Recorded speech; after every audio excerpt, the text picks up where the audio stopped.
This is not a travel video about seeing Sevilla. This is a story about feeling Sevilla.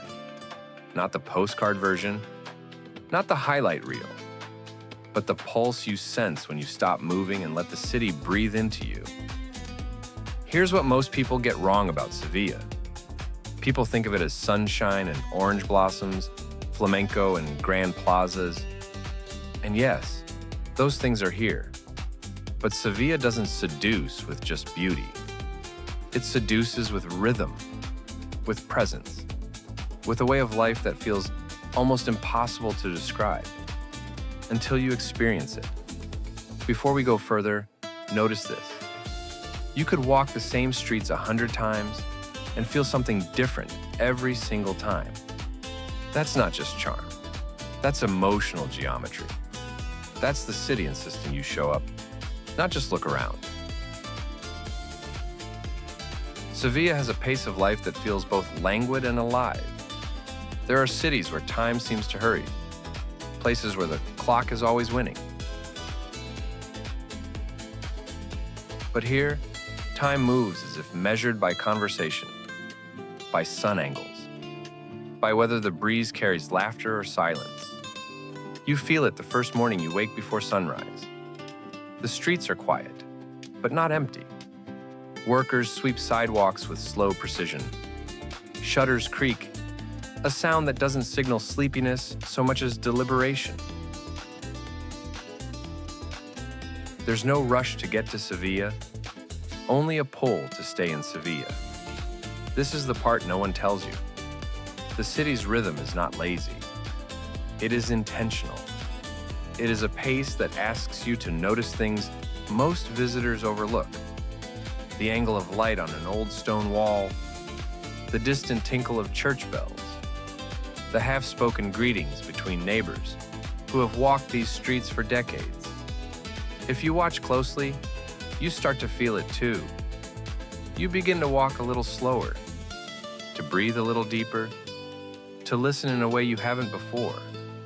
And only then do you start to understand why people don't just visit Sevilla. They experience living. That difference might feel subtle at first, but it accumulates like daylight on your skin. You start walking without a plan. You pass a bakery and don't go in. You stand in front of a tailor's shop with faded signage and stay for a moment. You don't know why. A woman waters plants on a balcony above you. You hear her humming. A moped glides past. No rush, no horn. You lean against a wall. The stone is still warm. The air moves. And so does the city. Around you, not through you. A curtain shifts. A key turns slowly in an old lock. You don't take a photo. You don't speak. You just stay. And something begins to open. Not outside. Inside. Here's what changes everything about the way you see this city. Beauty in Sevilla is not trapped in cathedrals or monuments. It spills into corners, into patios with drying laundry, into doorways framed by peeling paint, into ancient tiles glowing at dusk. The Giralda Tower is magnificent. But the thing that stays with you? The way a stranger smiles as the evening cools the sidewalks. The way a shadow creeps across a centuries-old fountain. The way orange trees drip fruit that falls softly, without fanfare, onto patterned stone. This is the beauty no camera fully captures. Not because it's too picturesque, but because it is ordinary, woven into everyday life. And once you start to see it, you'll notice something else. You don't just look at these details, you feel them. A cracked tile becomes a surface to trace with memory. A flickering street lamp becomes a timekeeper for your thoughts. Sevilla's beauty doesn't demand reverence. It invites connection. That's why so many who arrive as travelers start to feel something deeper. You begin to see patterns, not pictures, not Instagram moments. Patterns of living, of dwelling, of presence. And that changes everything. let's address an uncomfortable but essential truth. Most guidebooks prepare you for spectacles, but Sevilla is not performance art. It's a culture of presence. You don't participate through consumption. You participate through connection. This is the part that surprises even seasoned travelers. In many cities, locals are distant or busy. Here, people are themselves, openly, generously, sometimes unpredictably. You will be greeted not with a scripted hola, but with an intentional look, a shared grin, a moment that feels like recognition. Not because they know you, but because Sevilla knows itself. And it welcomes others who are willing to slow down and engage. A moment, almost nothing.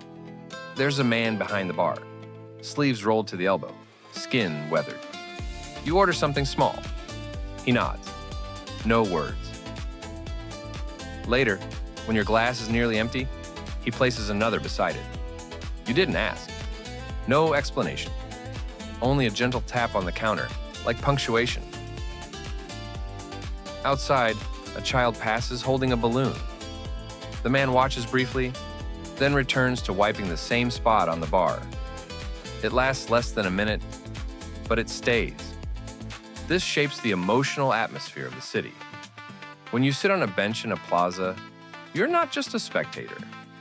You're in the flow of countless small human exchanges.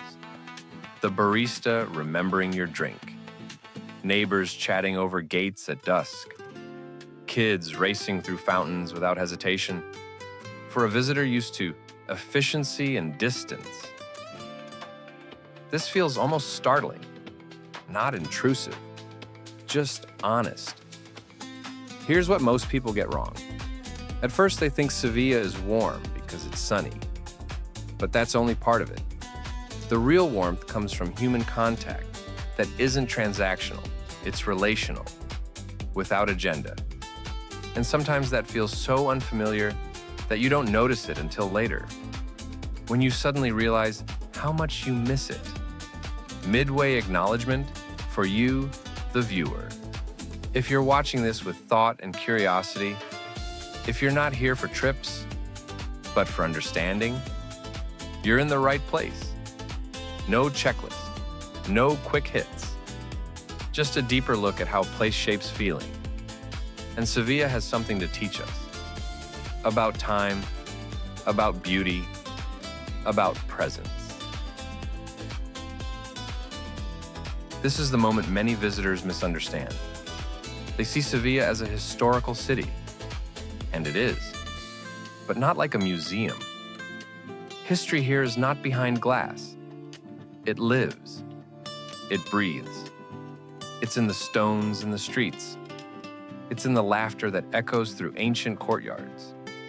In the heat that clings stubbornly between old walls. You can stand in the shadow of the Alcazar and not feel separation from the past. You feel proximity, continuity. Sometimes that feels comforting, other times unsettling. Because history in Sevilla isn't abstract. It's a layer that seeps into everyday life. You walk past a bar that has served families for generations. You touch a wrought iron gate that has been tended by hands long gone. You step over thresholds that once felt sacred, now familiar. There is an emotional tension in this. A city that is both ancient and alive has a kind of spiritual weight. But instead of making you feel small, it invites you into a story. One that isn't static, one that keeps unfolding. Weight of time. A boy kicks a ball against a stone wall, the same mark over and over. His laughter rises, mixes with birdsong. A woman sits nearby, shelling peas into a bowl. She hums, not to herself, but to the courtyard. A door creaks open, not dramatic, just worn.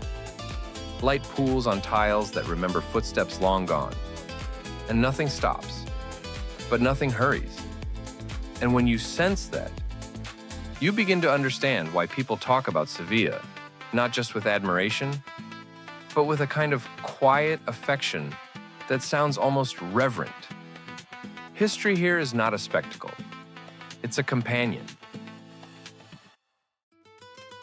Now let's confront a surprising truth. Many visitors leave Sevilla not with memories of places, but memories of belonging. This is counterintuitive, because belonging is not a thing you plan to feel. It's a thing that sneaks up on you. It emerges from rhythms, interactions, everyday scenes, and silence shared with the city.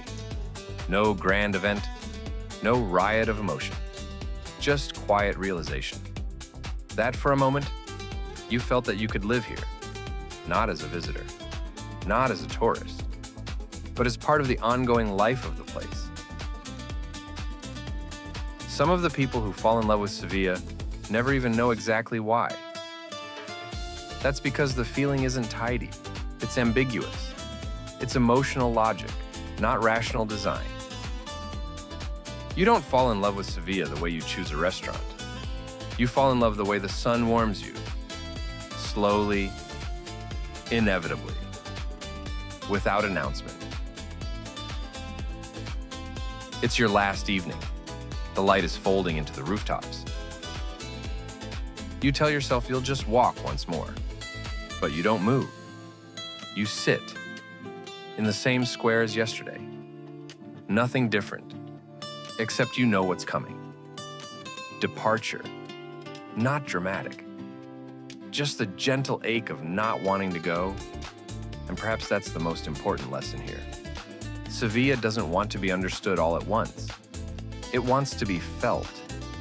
And that is exactly why so many people, surprisingly, subtly, carry a piece of this city with them long after they leave.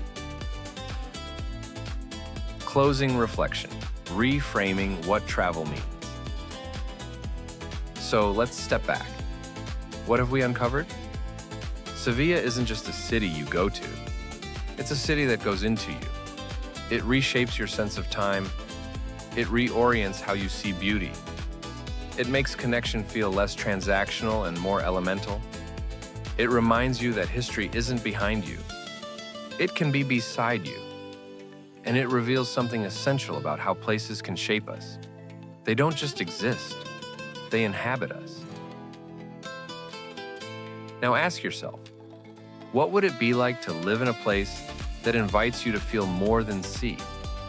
What would it be like to measure your day by the quality of conversation instead of the tick of a clock? To notice the warmth in a stranger's voice more than the brightness of a monument? If you find yourself wondering that, then Sevilla has already reached you. Not as a destination, not as an idea, but as an experience. And for those who watch to understand rather than skim, this is where curiosity deepens. Not just about the city, but about how places shape how we live and feel. And if that resonates with you, if you're here not for superficial lists, but for deeper questions about culture, life, and how to really see a place, then this channel is the right space for that curiosity to grow. Sevilla doesn't just stay in your photos, it stays in your sense of self. And that is something worth feeling long after the video ends.